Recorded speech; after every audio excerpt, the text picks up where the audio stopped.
एक लड़की सड़क पर बेतहाशा दौड़े जा रही थी। तभी अचानक वो एक पत्थर से टकरा कर गिर गई। वो उठने की कोशिश कर ही रही थी कि तभी कुछ लोग ने आकर उसे चारों तरफ से घेर लिया। वहीं एक दिन पहले एक 30 माले की बिल्डिंग के टॉप फ्लोर पर 3 पीस सूट पहने एक शख्स बड़े से ग्लास वाले के सामने खड़ा था, जहां से पूरा मुंबई शहर दिखाई दे रहा था। वह शख्स अपने दोनों हाथों को अपनी पेट की जेब में डाले कुछ सोच रहा था। तभी उस शख्स का फ़ोन रिंग हुआ। उसने अपने एक हाथ से फ़ोन पिक करते हुए अपने दूसरे हाथ से आंखों पर चढ़ा शेड्स हटाया। जब उसने दूसरी तरफ की बातें सुनी तो उसकी हाथों की पकड़ फ़ोन पर कस गई और तभी उसने अपने रौबदार आवाज़ में फ़ोन की दूसरी तरफ वाले आदमी से कहा, मुझे वो लड़की चाहिए। अगले 24 घंटे में वो लड़की मुझे मेरे आँखों के सामने चाहिए। उसकी आवाज़ में इतनी एरोगेंस थी कि फ़ोन की दूसरी तरफ वाला आदमी उसकी आवाज़ सुनकर घबरा गया। फिर उसने अटकते हुए कहा, ओके सर। उसके बोलने के अगले पल ही कॉल कट गया। कॉल कट होते ही उस आदमी ने अपने माथे पर आए पसीने को पोंछा और वहां खड़े सभी लोगों को देखते हुए कहा, हमें 24 घंटे में कैसे भी उस लड़की को ढूंढना है। सो हैरी अप, जल्दी से अपने काम पर लग जाओ। उस आदमी की बात सुनकर सभी अलर्ट हो गए और अपने अपने इंफॉर्मेशन को कॉल करने लगे। उधर वह शख्स अभी भी ग्लास वॉल के सामने खड़ा था। फिर उसने खुद से कहा, तुम्हें तो मैं ढूंढ निकालूंगा। तुम इस दुनिया के किसी भी कोने में क्यों न छुपी हो, मैं तुम्हें ढूंढ निकालूंगा। वहीं दूसरी तरफ नेशनल मेडिकल कॉलेज में एक लड़की बार बार सुहानी का नाम लेते हुए कॉरिडोर में उसे ढूंढ रही थी। फिर उस लड़की ने वहां खड़े सभी लोगों से पूछा, रवि तुमने सुहानी को देखा क्या? नैना तुमने देखा? पायल तुमने देखा क्या? तभी पायल ने उस लड़की की बात पर जल्दी से कहा, हाँ आशिका, वह लैब में है। अंशिका पायल की बात पर स्माइल करते हुए बोली, थैंक यू यार। इतना बोलकर अंशिका लैब की तरफ चली गई। लैब के अंदर जाते ही अंशिका की नज़रें चारों ओर सुहानी को ढूंढने लगी। तभी सुहानी को देखकर वह जल्दी से उसके पास गई और उससे पीछे से हग करते हुए बोली, तू यहाँ है? मैं तुझे कब से ढूंढ रही थी। सुहानी पीछे मुड़ते हुए अंशिका से बोली, क्या हुआ, क्या ढूंढ रही थी? तभी अंशिका ने सुहानी को देख घबराते हुए कहा, यार जब मैं कॉलेज आ रही थी तो मैंने देखा कि कुछ लोग तेरा स्केच दिखाकर तुझे ढूंढ रहे थे। सुहानी अंशिका की बात सुनते ही घबरा गई। उसके हाथ में पकड़ा हुआ पेन भी छूटकर नीचे गिर गया। तभी सुहानी ने डरते हुए कहा, क्या वह लोग कॉलेज के बाहर हैं? अंशिका सुहानी की बात का जवाब देते हुए बोली, नहीं, वह लोग तुझे मार्केट एरिया में ढूंढ रहे थे। यह सुनकर सुहानी ने फिर से कहा, तुझे उन्हें कुछ बताया तो नहीं?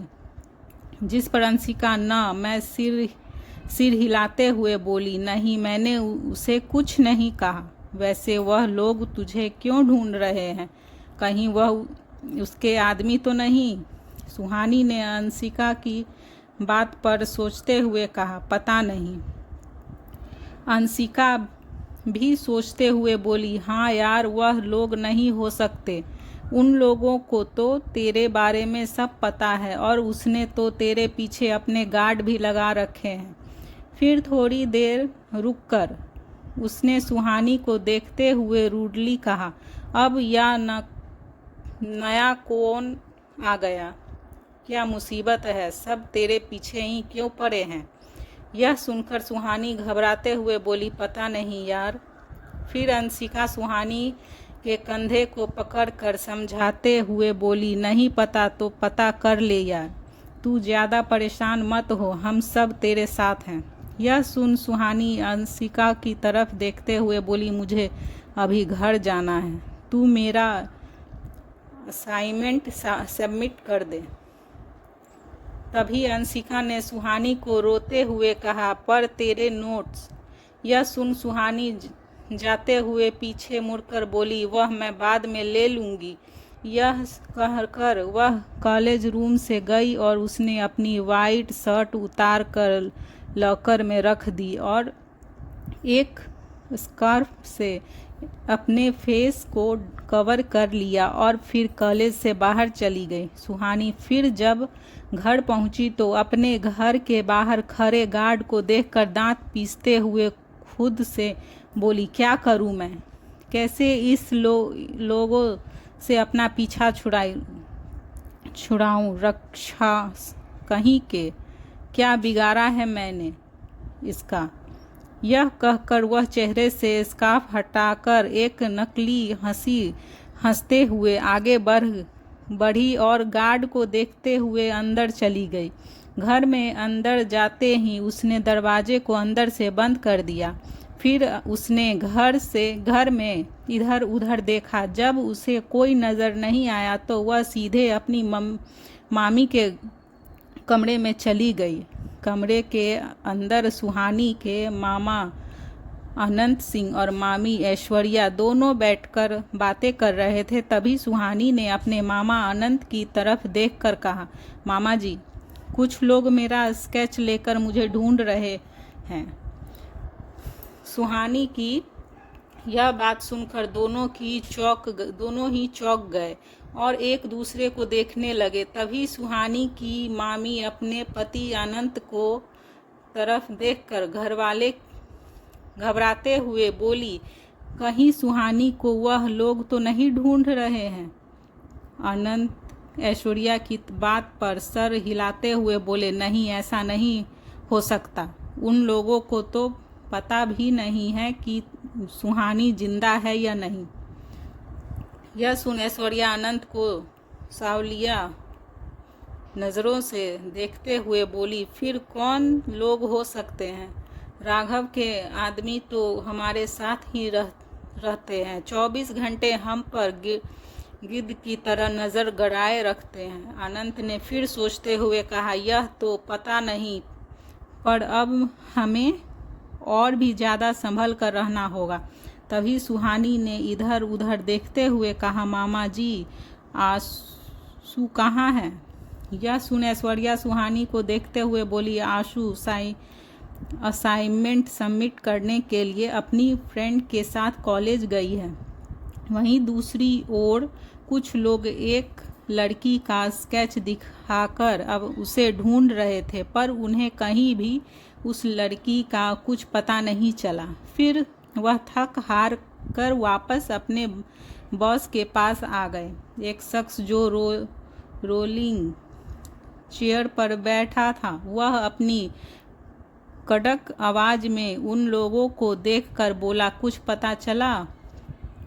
उसने पूछने पर सामने खड़े सारे आदमियों ने न में सिर हिलाया। यह देखकर वह शख्स अपनी चेयर से खड़ा हुआ और गुस्से में उन्हें घूरते हुए बोला, कैसे भी करके 24 घंटे में उस लड़की को ढूंढो। अगर वह नहीं मिली तो खुद को गोली मार लेना।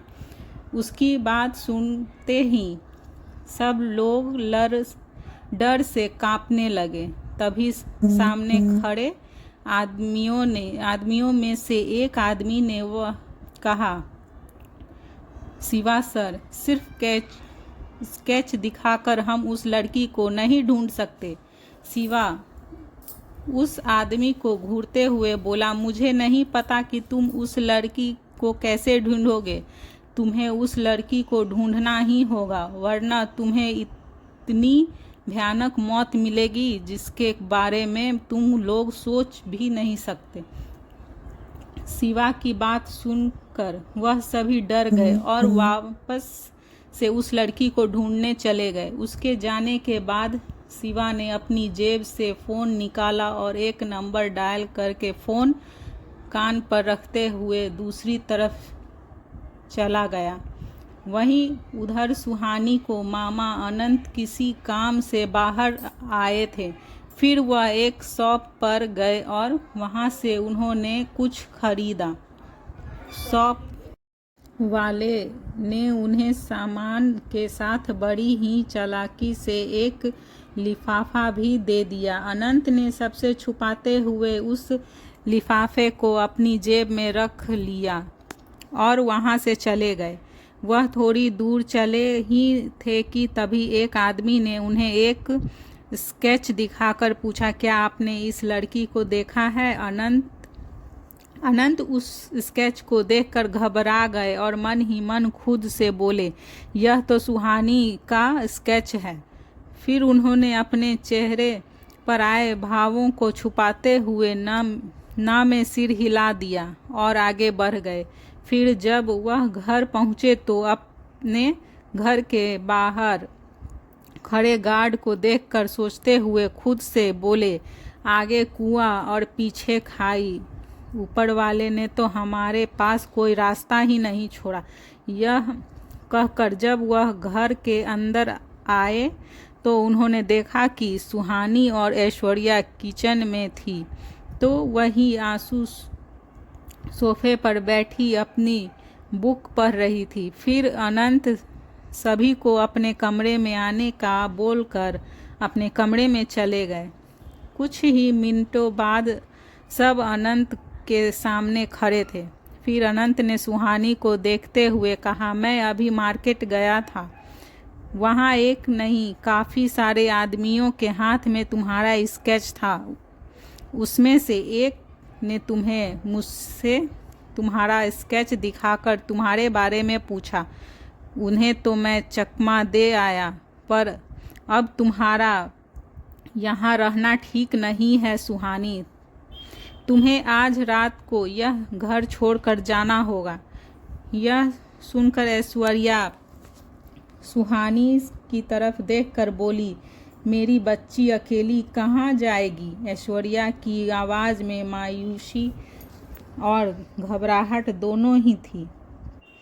तभी अनंत ऐश्वर्या की तरफ देखकर थोड़े गुस्से में बोले, तुम सोच भी कैसे सकती हो कि मैं सुहानी को अकेले छोड़ सकता हूँ?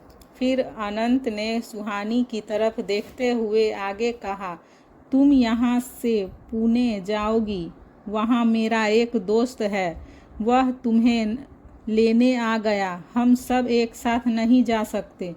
बाहर राघव के आदमी पहरा दे रहे हैं, उनके रहते हम सभी यहाँ से एक साथ नहीं निकल सकते। सुहानी अपने मामा की बातों को अच्छे से समझ रही थी। फिर उसने उनकी तरफ देखकर कहा, ठीक है मामा जी, मैं तैयार हूँ। रात होते ही फिर सुहानी अपना सामान पैक करके जाने के लिए तैयार खड़ी थी। सुहानी को इस तरह भेजना ऐश्वर्या और अनंत के लिए मुश्किल था। आखिर ऐश्वर्या ने सुहानी को अपनी माँ की तरह बचपन से जो पाला था, लेकिन हालात ही गंभीरता को समझते हुए अनंत और ऐश्वर्या ने यह फैसला लिया था। अनंत ने सुहानी को देखते हुए पूछा, बेटा तुम्हें डर तो नहीं लग रहा? उन्होंने परेशान देखकर सुहानी ने कहा, नहीं मामा जी, मुझे डर नहीं लग रहा है, बस मुझे अपने लोगों की चिंता हो रही है। तभी आंसू सुहानी के गले लग गई और रोते हुए बोली, दीदी आप अपना ख्याल रखना। सुहानी आंसू से अलग हुई और उसके आंसू पोंछते हुए बोली, तू चिंता मत कर आंसू, एक दिन मैं सब ठीक कर दूंगी।